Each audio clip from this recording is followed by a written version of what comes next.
Halo teman-teman trader dan investor, selamat datang di channel cuan-cuan saham di analisa teknikal dan badan harian. Seperti biasa hari ini hari Rabu 11 Mei 2022, hari yang cukup menarik setelah nutup gap ya. Masih bergejolak di bulan Mei, dan seperti biasa nanti kita akan menganalisa IHSG dan juga beberapa saham pilihan yang oke. Sebelumnya, buat teman-teman yang mau kasih tips, support, atau donasi untuk cuan-cuan saham, bisa caranya tinggal klik link sosial base di deskripsi. Nah, teman-teman bisa kasih tips, support, atau donasi untuk cuan-cuan saham dan juga pesan pribadi untuk saya. Terus buat teman-teman yang ada pertanyaan, kritik, atau saran, silahkan sampaikan aja, bisa via DM Instagram atau komen YouTube, dan insya Allah setiap pertanyaan teman-teman pasti akan saya jawab kalau saya sudah ada waktu. Lalu juga jangan lupa support terus channel cuan-cuan saham dengan cara like, comment, share, dan subscribe, karena support teman-teman itu gratis, tinggal klik aja. Tapi itu sangat berarti buat konten kreator seperti saya ini. Jangan lupa juga nyalain notifikasinya, karena ada konten setiap hari dari cuan-cuan saham, Senin sampai Jumat analisa harian, Sabtu dan Minggu konten spesial. Oke. Langsung saja kita masuk ke transaksi yang hari ini juga masih rame, 17,964 triliun, seharian terlihat hijau tapi kena sell on strength ya, sesuatu yang wajar lah. Kemarin habis mantul, hari ini kena area supply ya, jadi bentuknya kayak gini. Kalau kita lihat pergerakan asing hari ini net sell jumlahnya 305,21 miliar, itu dominan di pasar reguler ya. Di pasar reguler net sell-nya 875 miliar, cuman ada net buy di pasar nego sekitar 570 miliar. Ya kita lihat mulai konsisten net sell-nya walaupun baru beberapa hari, cuman suatu yang perlu dilihat juga. Kalau kita lihat sebenarnya beberapa bursa-bursa sudah mulai rebound ya, tapi kalau Indonesia sendiri masih closingnya merah, sempat menguat seharian tapi sayangnya closing merah. Masuk ke saham-saham yang dibeli oleh asing, ada MTEK 48,1 miliar, lalu DMMX 35,2 miliar, KLPF 14,4 miliar, INTP 14,2 miliar, Mitratel 14,2 miliar, Unitractor 13,9 miliar, Ali 9,7 miliar, Adaro 9,1 miliar, INKP 9 miliar, dan SMGR 8,9 miliar. Kecil-kecil ya.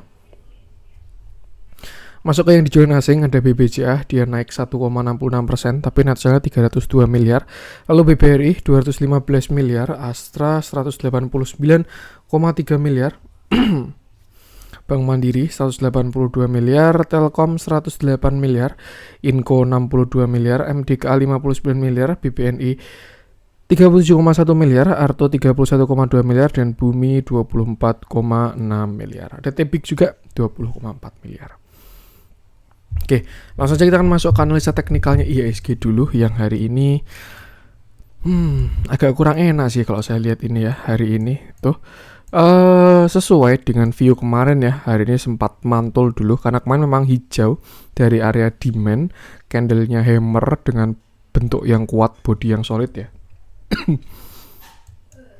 Cuman ternyata nutup gap doang, dia shadownya pas nutup gap. Kemarin ini low-nya 6896, hari ini high-nya di 6902. Jadi setelah gap ketutup, banyak saham-saham mulai dibanting lagi ya.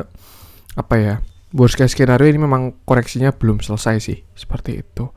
Dilihat dari bentuk, artinya kita bisa melihat kalau seller sudah mulai kelihatan lagi dari bentuk candlenya nih, dan ada potensi besok bisa retracement lagi. Retracementnya kemana mas? Nah kalau kita tarik bisa pakai Fibonacci ya. Harusnya sih nggak sedalam sebelumnya, kita bisa tarik Fibonacci aja. Ini low-nya 6662 sini, ini high-nya di 6902. Nah kira-kira sini. Retracement dari IHSG itu bisa ke sini ya, 6810, 6782, 6750, 6714, baru 6664 lagi. Tuh. Dan itu adalah batas toleransi untuk 6664. Kenapa? Karena kalau misalkan dia sampai jebol 6664 itu bakalan lower low. Tapi kan di intraday ya. Kalau di daily masih ya sebenarnya juga sudah lower low lagi. Cuman by structure masih belum ada swing high. Ini masih satu swing low. Seperti itu. Nah, kalau sampai IHSG besok jebol 6664 IHSG berpotensi ke 6.500 sampai 6517 kalau jebol dari 6664. Kalau saya lihat dari potensi candlenya ada potensinya, tapi saya nggak tebar fear, ini cuma analisa saya, yang jelas tinggal batasi resiko aja. Bisa dilihat di area-area ini ya, 6750, 6700, 6666. Nah, kalau misalkan ada perlawan di situ tuh bagus. Tapi kalau 6666 dijebol lagi, which is IHSG lower low ya, see you di 6500-an. Sampai 6500 pun juga IHSG masih belum jelek karena ini pasti area supportnya ya. Dan kalau kita lihat memang sedang tidak kondusif sekali katalis global kita, jadi ya market pun juga kayak gini. Saran saya sih buat teman-teman yang swing ya, lebih baik pakai porsi kecil dulu atau bahkan bisa wait and see dulu, atau kalau masih mau trade bisa mulai ke day trade bahkan scalpingan gitu sih. Karena kalau buat swing, kalau trennya baru nggak jelas itu agak susah, kecuali sahamnya baru strong uptrend atau swing di saham gorengan, nah itu baru tidak masalah seperti itu. Batasi resiko aja, gunakan angka-angka tadi ya. Yang nggak boleh dijebol adalah 6666 atau low sebelumnya 6662. Kalau sampai dijebol, wah itu bisa lower low dan target bisa ke sekitar 6500-an seperti itu. Batasi resiko selalu, jaga psikologis juga. Kalau dirasa marketnya baru nggak enak ya, nggak bisa ngikutin, ya lebih baik rehat dulu aja daripada dipaksakan trading. Nanti jadinya loss. Mending tunggu bottoming, tunggu kondusif, mulai melandai lagi, nah baru trade lagi. Kalau kita lihat juga sebelumnya ini ya, dia juga pakai melandai, ya nggak melandai sih ini sih. Ini karena turunnya kuat, satu reboundan. Nah di sini dia melandai. Ya, di sini kan dia melandai dulu baru akhirnya reversal. Ya, bakalan lebih aman kalau ada landai di base dulu dah. Siapa tahu dia juga mau konsol di 6700, bisa juga ya, turun sekali lagi, konsolidasi baru naik gitu. Nanti kita lihat dulu aja. Yang jelas untuk sekarang saya rasa masih belum kondusif untuk IHSG. Tuh, kecuali nanti dia ada konfirmasi yang bagus, itu bakalan lebih aman karena candle hari ini pun juga kurang enak. Batasi resiko. Nah, ini kalau kita lihat juga moving average menuju dead cross. Ini kalau saya lihat serem banget kalau moving average sampai dead cross ya. Koreksinya bisa dalam dari sebelum-sebelumnya. Karena ya moving average-nya sudah menjadi resisten. Itu dia bakal butuh breakout, lalu butuh reversal juga. Seperti itu. Batasi resiko aja sih. Itu pesan saya. Yang penting jaga psikologis, batasi resiko, dan jaga modalnya. Untuk IHSG, langsung aja kita akan masuk ke beberapa saham pilihan. Kita mulai dari yang dibeli asing dulu aja. Kita bahas apa nih? Yang ada spread ya. Semen-semenan pada rebound ini. Kita boleh bahas semen salah satu aja ya. Kita mulai dari SMGR deh. INTP juga sebenarnya posisinya bagus walaupun kemarin setelah false ya jebolnya, tapi kita bahas SMGR aja. Oke, cukup menarik kalau kita lihat posisi SMGR hari ini. Ini volumenya nggak muncul. Nah udah, hari ini SMGR naik 6,15% dengan volume yang cukup menarik dan candle yang cukup solid juga. Kalau kita lihat masih on track dengan view terakhir saya ya. Di sini ada falling wedge dan dia pas ada di area resisten. Artinya apa? Opsinya dua untuk si SMGR ini. Besok dia breakout atau turun lagi. Seperti itu. Kalau dilihat dari volumenya, saya rasa ada potensi untuk breakout. Bagus potensi breakoutnya ya. Pas hijau besar. Ini juga rebound besar. Hari ini naik juga volume besar. Itu indikasi yang bagus. Tapi kalau misalkan besok dia gagal breakout, ya mungkin bisa turun sekali lagi. Bisa bikin ascending triangle jadi 3 kali. 1, 2, 3. Cuman kalau untuk sekarang potensinya adalah double bottom. Bottom 1, bottom 2 seperti itu. SMGR bakalan cakep banget kalau sampai dia berhasil breakout 6500. Kalau berhasil breakout 6550 ya, itu bakal cakep banget jelas. Saya rasa bahkan ada potensi bisa naik ke 7400 di mana falling wedge-nya dimulai. Tuh, atau kalau kita tarik pakai Fibonacci di sini ya target ke sini dulu. 6.900 kalau 6.500-nya breakout. Ini kan dia masih closing di 6475 ya. Kalau misalkan 6.500 breakout, targetnya 6.900 dulu. Kalau 6.900 sampai 7.000 breakout, baru ke sekitar 7550. Tuh, jadi bisa dilihat dia breakout 6.500 atau tidak. Kalau misalkan dia gagal breakout 6.500, ada potensi retrace dulu mungkin sekitar 6.200-an sampai 6.000 ya, 6.250 sampai 6.200. Tuh. Cuman so far dilihat ya, udah ada potensi reversalnya kalau menurut saya. Tinggal kita tunggu konfirmasinya aja. Buy MACD juga ada potensi divergent. So, ini saya rasa bagus. Tinggal tunggu breakout aja. Ya, mungkin batubara mau mulai jenuh. Terus semen juga mau rebound karena dia sudah konsolidasi di area demand lama. Ini area demand kuat lama. Ini kan harga corona ini kalau teman-teman lihat ya. Tuh. Kalau dia breakout ke atas tuh bakalan cakep. 6.500 adalah angka kuncinya. Kalau kita pakai shadow toleransi ya sampai 6.550 lah. 6.500, 6.550. Kalau breakout target 6.900.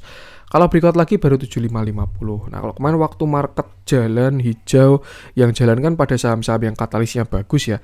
Nah, barangkali waktu koreksi mau berputar, yang saham katalis bagus koreksi, yang katalis jelek pada mau rebound gitu bisa juga. Kayak contohnya apa? Unilever itu terlalu banyak dibully, sekarang naiknya kenceng itu. Mungkin barangkali batu bara mau koreksi dulu dan diganti counternya si semen tuh bisa juga. Karena bisa juga kalau misalkan batu bara itu alpanya 1 ya, betanya 1 positif, nah ini semen bisa jadi negatif seperti itu. Entah terhadap sektornya atau terhadap komoditasnya atau terhadap bursa. Tinggal kita lihat aja. Kalau kita lihat dari ini juga flow-nya cakep. Ya, tanggal 11 ya. Ini yang beli juga bukan kaleng-kaleng, BKBB, 2 buyer besar ini dan terjadi akumulasi. So, saya rasa cukup menarik untuk SMG ini kalau sampai berhasil breakout 6.500 seperti itu. Batasi resiko aja. Untuk SMGR, lanjut coba kita cek DMMX.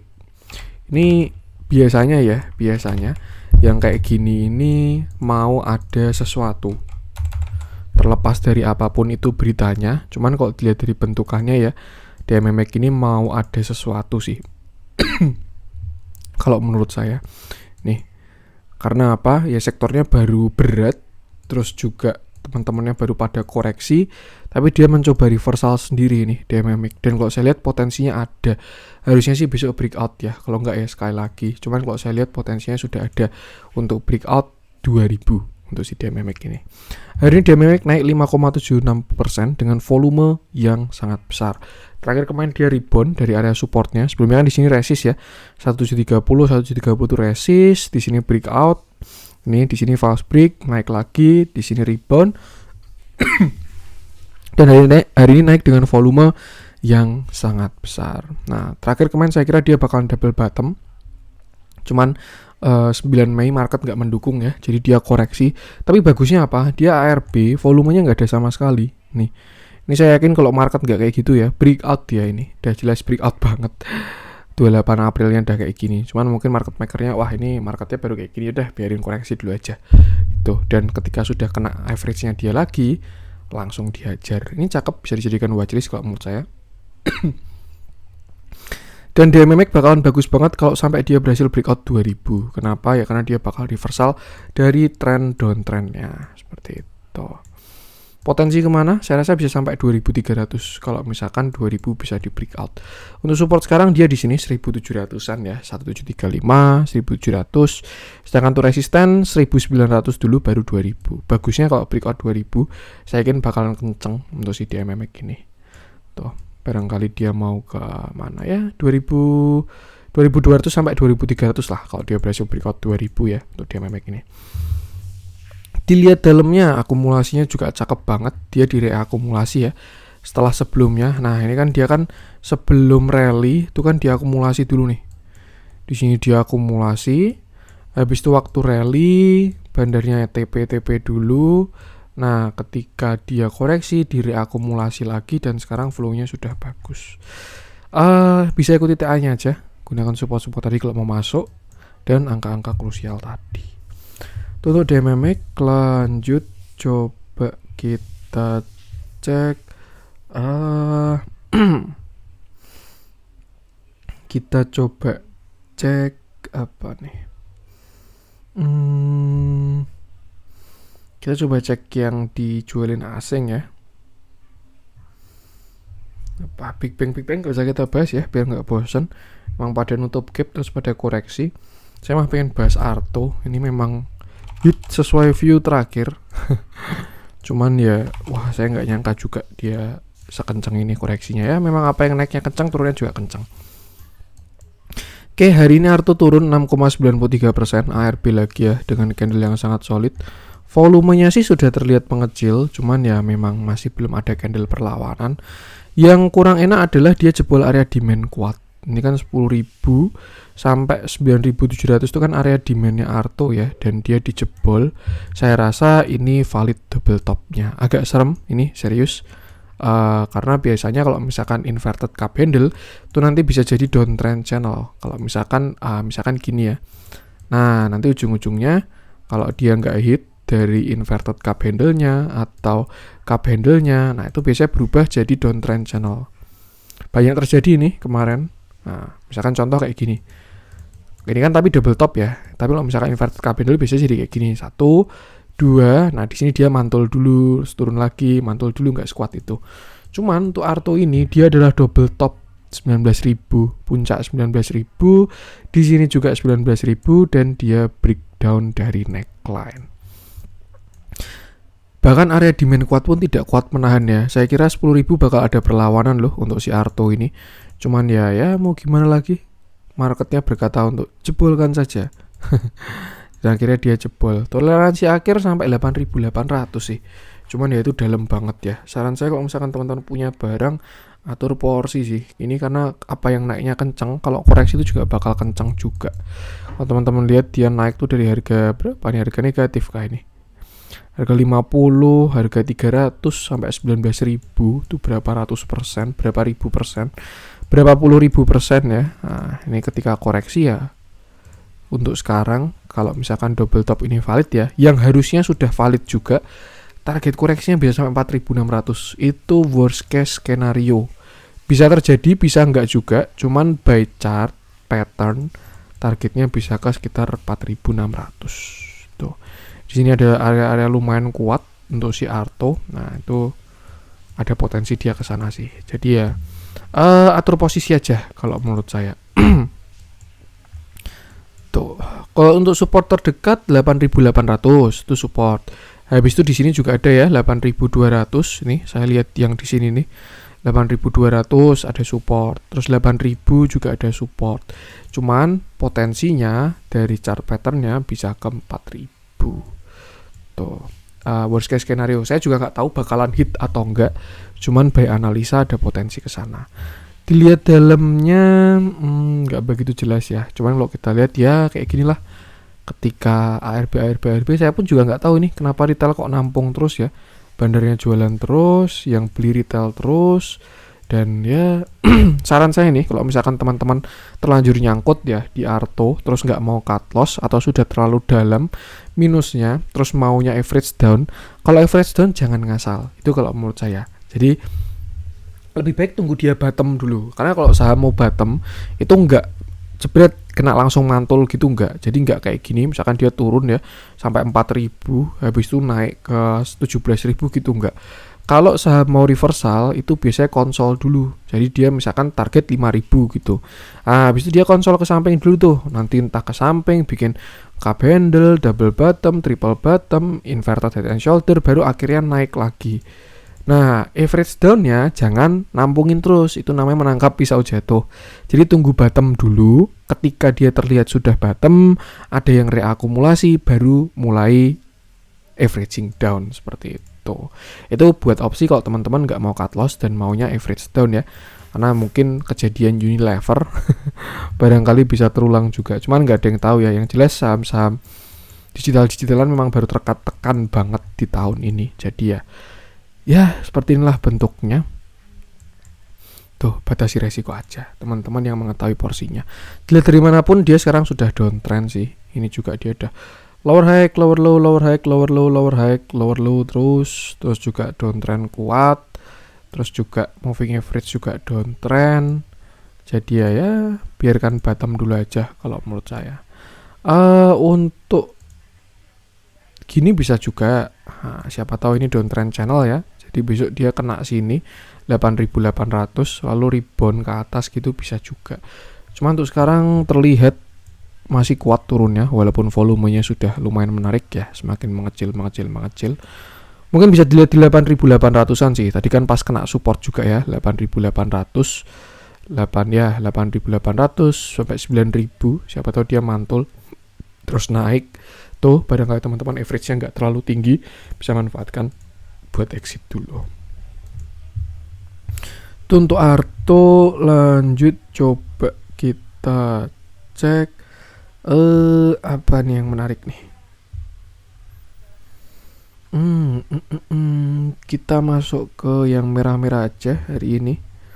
BBYB ya, menemani Arto, nggak usah kita bahas ya, itu memang baru koreksi juga. Ya ini yang tadi saya maksud di awal, kenapa saya bilang di MMX baru ada hajatan kayaknya ya, karena yang teman-temannya di MMX itu ARB semua. Arto, BBYB, BIRG, Goto, Buka, MPPA, MTEK, semuanya tertekan. Kecuali si DMMX, nah itu biasanya nanti ada sesuatu surprise di belakang lah, berita, nggak ding, naik dulu, nanti baru berita. Nah di situ retail FOMO, bandarnya jualan, siklusnya kayak gitu terus sampai mereka tambah kaya. Kurang ada yang menarik di merah-merah hari ini. Memang kalau saya lihat jatahnya pada saham-saham koreksi. Kita masuk ke yang hijau-hijau aja. Kita coba bahas apa nih? Kita bahas kok kurang menarik juga ya. Satu aja deh, masa nggak ada yang kita bahas nih hijau-hijauan nih. Kita coba bahas apa, kita bahas gorengan. Enggak lah ya. Bukan gorengan nggak bisa dianalisa pakai TA, cuman saya nggak pengen apa ya teman-teman kalau makan info mentah-mentah nanti butuh apa ya gorengan kan butuh, saya butuh concern lebih. Kita bahas Unilever kah? Yang kemarin terbuli-buli.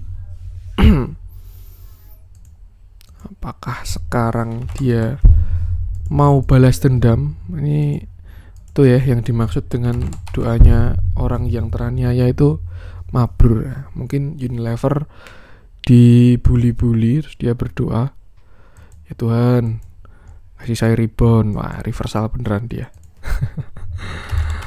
Duh, nggak mau nih internet saya, kenapa nih? Sebentar ya. Nah, udah bisa. Oke, hari Unilever naik lagi 11,42%. Ini masih bagus sih kalau menurut saya, masih lanjut lagi besok. Kenapa saya ngomong gitu? Karena volumenya masih mendukung.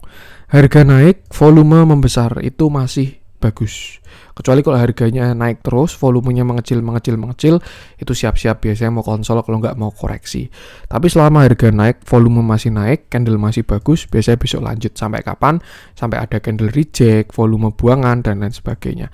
Kalau masih belum ada volume buangan, cuman candle reject doang, itu biasanya konsol continuation, dan lanjut lagi, itu bakal cakep. Nah, kita bahas Unilever, ini terakhir view saya di sini ya. Saya bahas Unilever kalau nggak salah ini tanggal 28 April ketika dia double bottom, di sini bikin ascending triangle dan di 9 Mei dia breakout.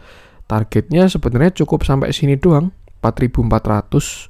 Makanya juga saya cukupkan di sana 4.400 4.300 karena pertama ada resisten, kedua juga target dari patternnya. Cuman ya ternyata market berkata lain, dia ditarik sampai sekarang 4.880. Posisi sekarang Unilever ada di resisten. Ini ya kalau teman-teman lihat 4.900 sampai 4.880 ini adalah area resisten. Karena kalau kita lihat sudah ada reject walaupun masih kecil ya. Di resist ada reject tapi shadownya masih kecil doang. Itu indikasi yang bagus biasanya. Artinya apa ya? Sellernya nggak kuat di sini. Tuh biasanya potensi lanjut lagi. Cuman ya belum ada yang tahu, siapa tahu besok dia langsung dibanting, bisa juga. Yang jelas untuk sekarang Unilever masih ada di resisten dan belum ada pijakan yang bagus lagi di daily kalau dia mau lanjut. Tapi kita cek ke intraday, siapa tahu kita menemukan udang di balik bakwan. Apakah ada continuationan? So far ada juga sih ini sebenarnya. Di sini ada bullish flag ya. Nih continuationnya dia dengan target ya, potensi, ingat potensi, dia bisa ke sekitar 5.100 tuh, dengan syarat harus breakout 4.900 sampai 5.000 ya. Saya rasa kalau misalkan dia berhasil breakout 5.000 ya, nah ini ada resist juga di sini 5.100 nih, ada resisten. Nah nextnya baru di 5.400 tuh. Sama kayak SMDR kemarin ketika saya bahas ya, kalau dikejar bakalan agak kurang bagus risk rewardnya, jelas karena dia sudah mulai masuk area-area kuat. Ini mulai dari 5.200 sampai 5.400 itu kan area kuat semua di sini ya tuh. Jadi ya risk reward sudah kurang oke, apalagi pijakannya juga kurang bagus ya. Rezekinya yang masih hold dari bawah dan jaga trailing stop aja sih, seperti itu. Kalau sekarang resisten tuh 4.900, next 5.000 itu resisten psikologis, habis itu di 5.200 dan 5.400 itu resisten dari si Unilever. Kalau saya sih berharap ya, karena saya sudah TP juga, barangkali nih dia mau retrace sampai 4.380, bagus ini harusnya. Shoulder kiri, head, shoulder kanan ya, semoga. Tapi kalau enggak ya cari saham lain. Tuh untuk support kita pakai intraday aja juga. Tuh tadi supportnya di sini sekitar 4.700 support sekarang ya. Barangkali kok teman-teman pengen banget masuk Unilever, bisa taruh stop lossnya di bawah 4.700. Atau kalau teman-teman punya barang dari bawah mau pasang trailing stop agak santai ya, taruh aja di bawah 4.700 untuk si Unilever ini, seperti itu. Buy moving average sudah ganteng banget, buy akumulasi juga semakin ganteng, hari ini pun juga cakep ya. So saya rasa harusnya masih bagus. Kalau koreksi pun bisa dipantau, ibaratnya dia masih volume beli semua, belum ada buangan. Nah dia mau buang di mana harusnya sih tinggi ya, karena dia ambil barang di sekitar sini 3.000 sampai 5.000. Jadi ya tinggal kita lihat aja nanti. Cukup menarik Unilever, akhirnya dia bottom juga dan terlihat mau reversal. So far untuk time frame segini mid trend mungkin ya dia ada double bottom, tapi kalau untuk view besarnya masih butuh banyak konfirmasi. Saya rasa bakalan reversal kalau dia breakout 5.400. Tuh, batasi resiko aja, jangan dibully terus, oke? Oke, untuk konten hari ini semoga bermanfaat. Mohon maaf kalau ada kurangnya dari saya juga. Jangan lupa support terus channel cuan-cuan saham dengan cara like, comment, share, dan subscribe. Karena support teman-teman itu gratis, tinggal klik aja, tapi itu sangat berarti buat konten kreator seperti saya ini. Sekian dari saya, salam cuan.